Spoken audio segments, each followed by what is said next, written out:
Hi everyone, my name is Amy, and in this video, I'll show you how to add the Poppers Logo Slider widget to your Shopify website.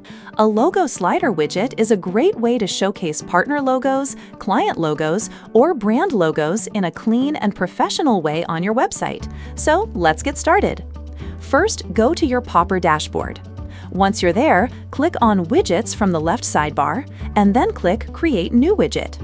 Now search for Logo Slider in the widget library and open it. Once the widget editor opens, you'll see the preview on the right side and the widget settings on the left side. In the Content tab, you have Logo section.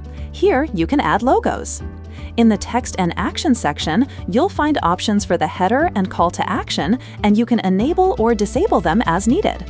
You can also edit the header text, call to action labels, and the CTA URL. Next, go to the Templates tab. In the Display Mode section, you can choose how the preview should appear. In the Configuration section, you can enable or disable arrows, auto-slide, manage pagination, and edit the control colors. In the Sizing section, you can adjust the size, spacing, and maximum width. Then go to the Style tab. In the General Appearance section, you can customize the content background, logo style, and padding. In the Typography and Elements sections, you can adjust the header alignment, title color, title size, and also apply bold or italic styling. You can also customize the caption colors, caption size, button styles, background color, text color, radius, font size, and size presets. Once you're happy with the customization, click Publish Widget. After that, copy the code and go to your Shopify site editor.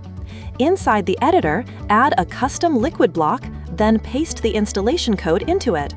After that, save your changes. Once your website is live, refresh the page, and your widget will appear successfully.